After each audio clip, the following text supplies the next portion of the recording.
Snowflakes drifted softly through the Portland night, glowing beneath streetlights like tiny halos. Christmas decorations shimmered in the shop windows nearby, and faint holiday music echoed through the cold air. Families hurried home with warm laughter, their boots stamping joy into the snow. A matte black pickup truck pulled over near the quiet St. John's Bridge, far from the crowds and bright downtown lights. Ethan Walker stepped out first, tall and solid in his rugged military jacket. His breath fogged in the frosty air, eyes scanning the silent streets, always alert, always ready. Bruno, his German shepherd, jumped lightly into the snow. With thick brown fur and sharp amber eyes, he stayed close, nose twitching at something only he could sense. "Easy, boy," Ethan murmured, patting his loyal friend. "Just a walk. Just some air." The words felt heavy, a soldier still searching for his place in peace. But the night had other plans. A miracle was waiting just beyond the shadows. Winter pressed itself upon Portland, Oregon, the night sky heavy with silent snowfall as the Willamette River shimmered beneath the moonlight. Ethan Walker, 32 years old, tall with a square jaw shaped by years of duty, walked along the river path beside his faithful companion, Bruno. Ethan's dark blonde hair was clipped short with military precision, and a faint scar traced from his left temple to his jawline. An uninvited souvenir from years as a Navy SEAL. His hazel eyes carried a fatigue that sleep never eased, and though his shoulders were broad and strong, there was a subtle slump when no one watched, a weight that followed him home from Afghanistan and never set itself down. His boots crunched into the pale snow, Bruno padding loyally at his side. Bruno, a 5-year-old German shepherd with deep brown fur and alert amber eyes, bore himself like a soldier even in retirement. One ear had a small notch, where shrapnel once grazed him, and though he no longer donned the military K9 harness, he still walked like every step mattered. His presence grounded Ethan, reminded him that he hadn't been left completely behind by the world he once served. The Christmas decorations glittered across the city in joyful contrast to Ethan's inner winter. Despite the glowing restaurants and cozy laughter echoing from passing couples, he felt alone, like an outsider observing someone else's holiday from behind invisible glass. Returning to civilian life had not been the triumphant homecoming he once imagined. His father's passing earlier that year forced him to take over Walker Construction, the family company, a business built by calloused hands and relentless discipline. But boardrooms replaced battlefields, and spreadsheets never came with medals of honor. Ethan often felt like he was failing two fronts, unable to lead like his father, unable to serve like his brothers in arms. Bruno nuzzled his leg as if sensing the storm behind his calm expression. "I know, buddy," Ethan murmured, voice low and rough. "Trying to get used to this." He exhaled, watching his breath cloud in the frozen air. His therapist said he needed to reconnect with life, step out, try to find purpose in the ordinary.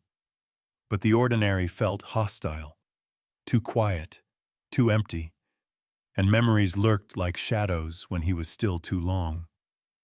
They passed the St. John's Bridge, its green arches rising like a cathedral. Ethan paused, leaning on the railing, staring down at the water below. "Dad would have said stop brooding," he muttered, imagining his father's voice, firm, unsentimental, yet filled with pride. The ache twisted sharper because his father wasn't here to say it anymore. His mother had died years before that, leaving him and a career to fill the silence. Bruno suddenly stiffened beside him, ears pricked, a soft growl rumbling in his chest. Ethan followed his gaze, alert instinct snapping back into place like muscle memory. Across the street, under the kiln, flickering light of a bus stop sign, a figure lay curled on a bench, small, too still, almost swallowed by snowfall. Ethan's eyebrows drew together. Portland had homeless in every corner, a painful truth he passed daily, but something here was wrong. The figure shivered faintly, a sign of life, but worry stabbed deeper when a small bundle in her arms moved. A baby. Ethan approached with caution, Bruno slightly ahead like a silent guardian. The woman looked barely 20, her long blonde hair tangled and dusted with ice, her cheeks reddened from harsh wind. She was thin, too thin, and wore only a light sweater, sleeves ending above her elbows. She held a baby close against her chest, as if willpower alone could keep the cold from stealing him away. Ethan's heart tightened, an instinct older than duty stirring within him. He crouched down, careful not to startle her. Her breathing was erratic, exhaustion pulling her deeper into dangerous sleep. The infant's tiny fingers poked weakly from a frayed blanket, trembling with the chill. Bruno lowered his head, sniffing gently, then leaned closer as if offering heat through his thick fur. Ethan pressed 2 fingers to the woman's wrist, cold, but alive. "Miss," he called softly, "you can't stay here tonight. The baby, he's freezing." For a moment he saw flashes, battlefields, friends bleeding out, helplessness. He would not let loss win again, not tonight. Snow continued to fall around them as he made his choice. He would not walk away. He lifted his voice again, firm, steady, the voice of a leader not yet extinguished. "Let me help you, both of you." Bruno's tail thumped once, as if sealing the vow Ethan had just made. Snowflakes clung stubbornly to the night as Ethan steadied the young woman's shoulder, her body trembling beneath his touch. When her eyes fluttered open, fear leapt instantly into them, bright blue, wide and defensive. She clutched the baby tighter, as if he were the last warm thing left in the world. Ethan raised both hands slowly in surrender. "I'm not going to hurt you," he said, voice calm and steady, a tone learned from years convincing terrified soldiers they'd live to see sunrise. The woman tried to sit up, but dizziness claimed her. She slumped back with a soft gasp. Her lips were pale, almost blue. Bruno leaned in, tail low, posture gentle.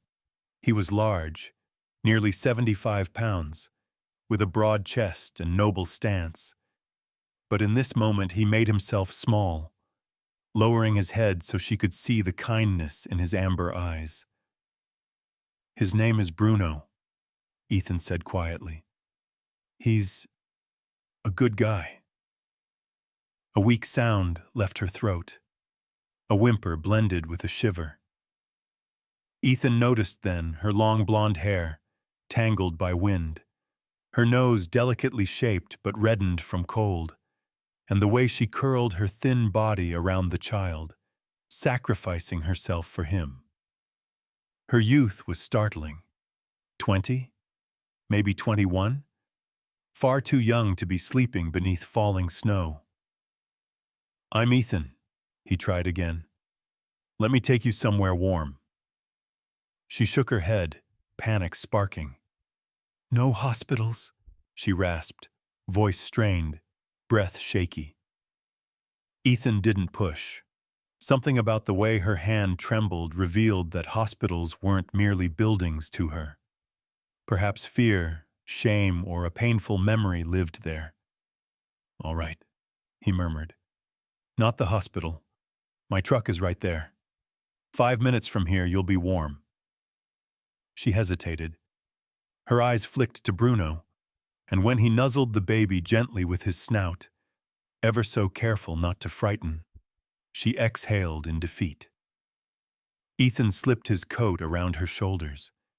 It swallowed her, but warmth returned to her cheeks in faint pink strokes. He lifted the baby, careful and practiced. The baby, tiny, only a few weeks old, was wrapped in a thin flannel cloth. His eyelids were purpled from cold, his small mouth parting in weak cries. Ethan felt his throat tighten. A battlefield, a wounded child, some nightmares never faded. Bruno stayed glued to the woman's side, guiding her gently across the icy sidewalk. When they reached the truck, Ethan helped her into the passenger seat. The heater roared alive, blowing hot air. "What's your name?" he asked gently as he handed the baby back into her arms. She stared forward, teeth chattering, before giving a quiet answer. "Emily." Ethan nodded, rolling the name across his mind, soft, hopeful, like someone who deserved gentleness. "Emily." "And this little guy?" he asked. Emily's gaze softened, pride flickering like a candle shielded from wind. "Liam," she whispered. "He's 2 months." Liam. A name like a prayer. Ethan drove, through the snowy streets, hands gripping the wheel, heart pounding faster than the tires turning. Emily kept glancing at him, suspicion and gratitude warring inside her. She seemed someone who had been disappointed too many times to trust easily. Ethan didn't ask questions about why she was here or who failed her. He would wait for her to choose her story. He only needed to keep her and Liam breathing. When they turned onto a quiet neighborhood road lined with bare winter trees, Ethan swallowed a lump of nerves. He wasn't used to bringing strangers into his home. In truth, he wasn't used to bringing anyone into his home. The house appeared at the end of the street. 2 stories, shingled roof, warm lights glowing from within like a lantern in the storm. His father built it. His father loved it. And since his father died, silence had taken it hostage. Ethan stopped the truck. Emily stared at the house in disbelief, something like hope flickering before she forced it down, preparing to run if kindness turned into a trick. Bruno jumped out first, circling the truck protectively. "It's okay," Ethan assured her. "You're safe here." Emily didn't move immediately. Her fingers brushed Liam's cheek. The baby stirred, tiny eyelids lifting just a little. The faintest smile touched Emily's lips. Shy, exhausted, frightened, but it was still a smile. Ethan opened the passenger door and offered his hand. After a long pause, Emily placed her trembling palm into his. Snow fell harder, blanketing the street in white, as Ethan guided her toward warmth and a promise he didn't fully understand yet. But he knew one thing with absolute certainty. He would not let this family freeze alone in the dark. The warm air rushed out to greet them as Ethan opened the door, a subtle scent of cedarwood lingering from the fireplace he had lit earlier, though he'd assumed he would return home alone. Emily hesitated on the threshold, as if crossing into someone else's safety was a fragile privilege she didn't deserve. The foyer light revealed more of her exhaustion, deep shadows beneath her eyes, lips chapped from cold, pale skin stretched thin over delicate features. She clutched Liam close, protective and alert. Ethan guided her gently inside, and Bruno brushed against her leg, an unspoken promise of guardianship. The house was modest in design but sturdy, wide living room extending into a kitchen filled with dark oak cabinets. Photos lined the hallway walls, a smiling man with silver hair and broad shoulders, Ethan's father, Thomas Walker. There was also a younger Ethan in uniform beside a woman with soft brown curls. His mother, Clara, her laugh frozen forever in a frame since illness took her when Ethan was just 19. Emily's gaze lingered on the photos, perhaps sensing the ghosts of love that once filled the space. "You can sit," Ethan said while he retrieved a clean blanket. Emily sank cautiously into the couch, shifting so Liam remained secure against her chest. The baby's breathing had steadied, pink returning to his cheeks as the heat soaked into him. Bruno settled nearby, his body stretched across the floor like a furry shield. Ethan boiled water for tea, every motion careful, like he feared sudden movements might shatter the fragile trust between them. He returned with 2 mugs and placed one on the table near Emily. "Chamomile," he explained quietly. "Good for warmth. And for nerves." Emily cupped the mug with trembling hands.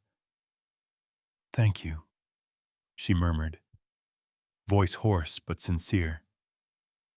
Ethan sat across from her, not too close. He didn't want her to feel cornered.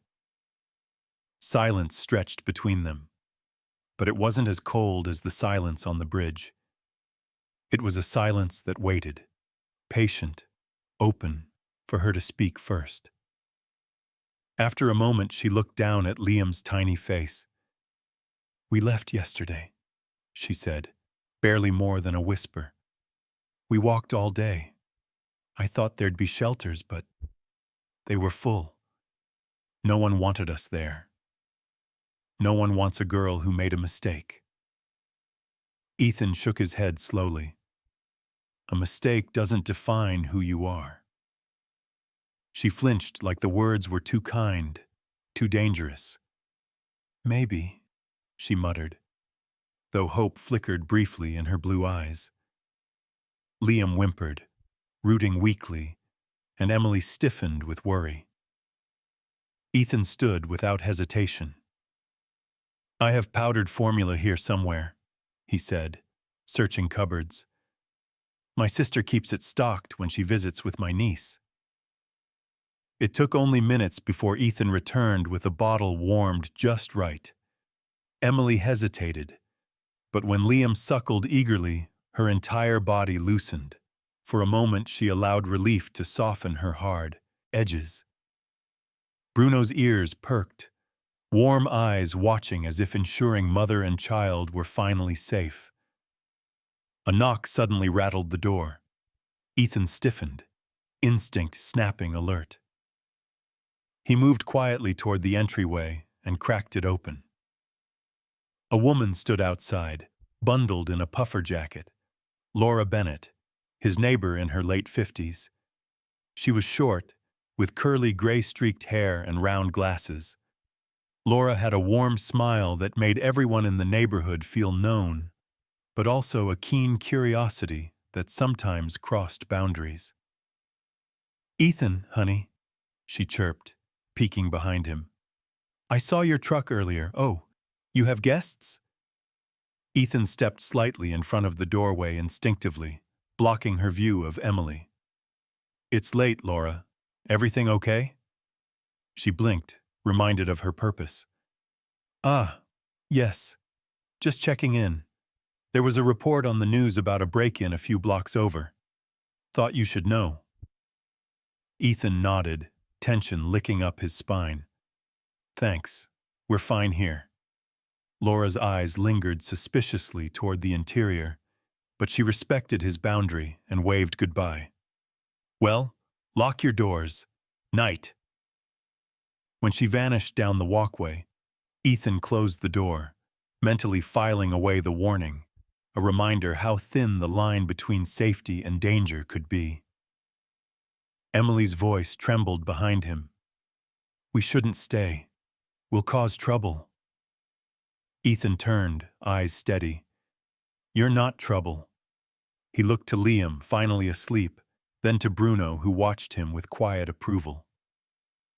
"Tonight, you rest," Ethan said firmly. "Whatever happens tomorrow, we'll face it then. but you're not alone anymore."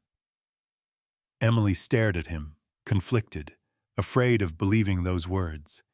Yet she didn't argue. She just held Liam closer and let the warmth of the house embrace her. The future was uncertain, but tonight, they were together. And that was the first step toward something neither of them dared name yet. Morning crawled gently into the Walker house, pale gold light filtering through the living room curtains, as if unsure whether this place still remembered warmth. Ethan woke before sunrise, a long-formed habit the civilian world had never managed to break. He found Emily asleep on the couch, her arms wrapped around Liam with fierce protectiveness. Even in rest, her brow remained knit, like she expected someone to snatch safety away the moment she let it touch her. Bruno lay curled at her feet, his ears still alert even in slumber, a silent sentinel against the world. Ethan headed quietly into the kitchen to brew coffee, the scent drifting through the air, like a reminder that life could still be simple. He glanced toward the living room again. Never before had his home felt so alive just because two strangers were breathing inside it. He didn't understand why it mattered so much, only that it did. A gentle knock sounded at the door, soft but deliberate. Ethan stiffened instinctively. Bruno shot upright, a low growl building in his chest. Ethan stepped to the door and opened it a crack. On the porch stood Mark Turner, a police officer in his late 30s, tall with a rugged jaw covered by a day's worth of dark stubble. His uniform hung neatly despite the early hour. Sharp brown eyes took in every detail. Trained, calculating, not unkind, but guarded. Mark had served in the Marines before joining the police force, and it showed in the straightness of his back and the cautious way he measured every person he met. "Morning, Ethan," Mark said, voice firm yet familiar. They weren't friends exactly, but they'd shaken hands more than once at town events and shared that unspoken camaraderie of men who'd seen more than they talked about. "Your neighbor mentioned you might have company last night." Ethan's jaw tightened slightly. "I do." Mark's gaze flicked past him, glimpsing the shape of Emily on the couch. "City sent out a notice," he continued. "There's been a string of break-ins targeting vulnerable folks. Homeless camps, shelters, people with nowhere else to go." His voice lowered. "Someone's hunting the weak." Ethan felt a wave of cold anger bloom in his chest. He glanced back at Emily, her fragile figure curled around her child, and something inside him solidified. "They're safe here," he said. Mark nodded once, a silent acknowledgement of Ethan's quiet promise. "Good. And Ethan?" Mark's tone softened just a fraction. "If you need help, call me." He handed over a card, then stepped back, boots crunching on the frosted path as he returned to his patrol car. Ethan shut the door, rubbing the card between his fingers. Bruno sniffed it, then huffed approvingly, as if deciding Mark Turner was someone worth keeping around. When Emily awoke, confusion struck first, eyes wide, breath sharp, until she saw Liam safe and Bruno close. Her shoulders dropped in relief. Ethan approached with a plate of toast and scrambled eggs. "You should eat," he urged. She looked at the food like it was a luxury she hadn't earned. "Are you sure?" she whispered. "Yes," Ethan replied, a soft command wrapped in kindness. "You're here now." As she ate, Ethan finally asked the question that had weighed on him. "Emily, why were you out there alone?" Emily swallowed, fingers tightening around the fork. Her voice trembled. "When I told my parents I was pregnant, they told me I'd ruined their reputation. My boyfriend left as soon as he heard. Said he wasn't ready for a family. She paused, eyes glistening, but refusing to cry. When Liam was born, I had nowhere to go. Shelters are full this time of year. I didn't want him growing up believing he was a burden. She looked down at her son, brushing her thumb gently against his cheek. He deserves a chance, even if I don't. Ethan's chest tightened, not with pity, but with recognition. He knew what it felt like to come home and wonder whether the world still had a place for you. You both deserve a chance, he said, and until you find your next step, you can stay. Emily's breath hitched, disbelief and gratitude warring in her expression. Before Ethan could say anything more, the doorbell rang again, this time louder, urgent. Bruno's growl returned, deeper. Ethan approached carefully, hand hovering near the concealed lockbox mounted beside the entry. Through the peephole he saw a man, early 40s, expensive suit, black hair slicked back, expression carved into a smirk of entitlement and impatience. Victor Hale, a wealthy developer well known in Portland's business circles for his ruthless ambition. He had sharp features, hawk-like nose, steely gray eyes, and a reputation for crushing whoever got between him and a profit line. Ethan had seen him many times across negotiation tables since taking over his father's company. They'd never gotten along. Victor adjusted his coat impatiently. "Ethan," he called through the door, "we need to talk, now." Ethan felt the shift in air, the fragile peace of the home trembling like a window pane before a storm. He glanced back at Emily, who clutched Liam tighter and stared with new fear. Bruno planted himself in front of them, muscles taut, ready. Ethan unlocked the latch, steel settling in his voice. "Stay behind me." The world outside wasn't going to let them have peace without a fight. Tonight, safety had opened its door. Now danger had come knocking. Victor Hale didn't wait to be invited inside. The moment Ethan opened the door, he stepped forward with the sharp impatience of a man who was used to the world bending around him. His tailored charcoal coat draped perfectly over broad shoulders, and a hint of expensive cologne clung to the air like arrogance. His chilly gray eyes swept the living room, landing immediately on Emily and Liam. Ethan shifted, blocking the view. Bruno snarled, low and steady. Victor raised a brow, not intimidated. "You've been avoiding my calls," he began, voice smooth like polished marble hiding cracks beneath. "We have a deal on the Riverside Tower project review this morning. If you're late, if you blow this, it's on you." His gaze flicked once more to Emily. "And it seems you've found distractions." Ethan's jaw clenched, but before he could respond, a stronger cry broke from Liam. Emily rocked him gently, but stress made her fingers stiff. Victor smirked, clearly enjoying the disruption he caused. "Walker, you used to be a symbol of discipline. Now you're picking up strays?" That was enough. "Get off my property," Ethan growled, stepping closer. Victor leaned in, lowering his voice like a knife pressed just under the rib cage. "Careful who you shelter. Heroes fall hardest." His smile vanished as he stepped back into the cold. "I'll see you at the meeting, if you still care about your future." He left without waiting for an answer. The door shut like thunder. Emily stared at Ethan, her eyes huge and fearful. "He's right," she whispered. "I am a distraction. I should go." "No," Ethan said instantly, his voice steady as stone. "Victor cares about money. I care about people. You and Liam stay." Bruno nudged her knee, tail brushing like soft encouragement.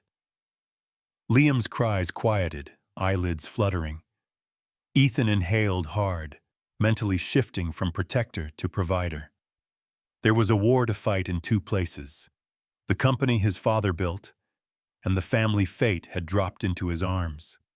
He grabbed his keys, addressing Bruno. "Guard them." The dog pressed his muzzle to Ethan's hand, a warrior's vow. Emily stood up shakily. "Be careful," she murmured. Ethan managed a small smile. "Always." The meeting in downtown Portland was tense. Victor laid traps in every sentence, questioning Ethan's competence, trying to steal the project contract from under him. But Ethan stood straighter, feeling something returning to his bones: purpose, leadership. He spoke of innovation, community housing, veterans reintegration programs. The board, older men and women in conservative suits, glanced at each other, impressed.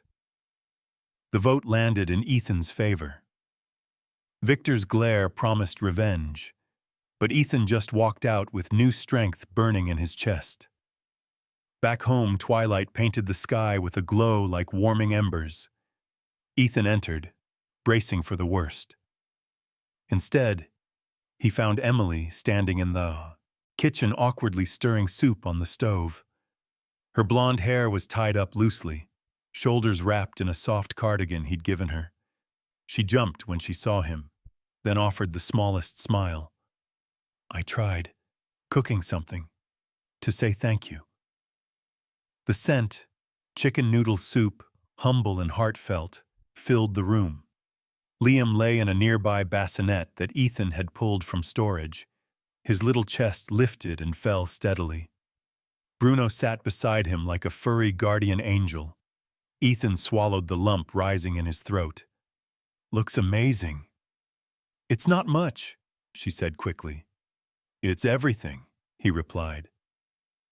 They ate quietly, but the silence was warm this time, filled with silverware clinks and shy glances. Emily's guard had cracks now, where light slipped through. Ethan caught her looking at him once, hope flickering in her gaze like a candle not ready to die. After dinner, he knelt beside Liam and gently brushed a fingertip along the baby's tiny hand. Liam's fingers curled around him. That small trust hit harder than any battlefield moment ever had. Emily watched, tears glimmering, not of fear this time, but relief. "Thank you for giving us a chance." Ethan looked up at her, his voice low but steady. "We can figure things out. Together.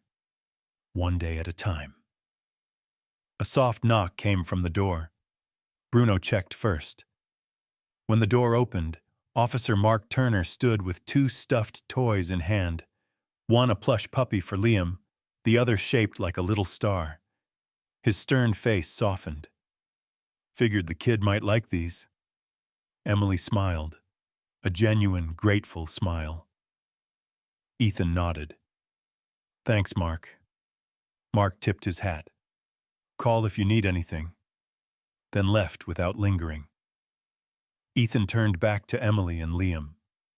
The world was still dangerous. Problems weren't solved. But for the first time, safety wasn't temporary. It was building roots. Snow began falling outside again, but the house glowed with warmth. A former soldier, a frightened young mother, a tiny life, and a loyal dog. None of them had expected a family, yet here they were. A beginning made from a night in the snow. In a world where winter can feel endless, a single act of kindness can become a miracle. Sometimes God doesn't send angels with wings. Sometimes He sends a soldier still learning to love again, a young mother who refuses to give up, a newborn child who reminds us hope is small but powerful, and a loyal dog who guards the fragile light inside every home. Tonight, 3 lost souls found a family, not by chance, but by grace. May this story remind us that God is still working in quiet ways, through everyday people, through unexpected moments, through the love we choose to give. If this touched your heart today, let us know in the comments.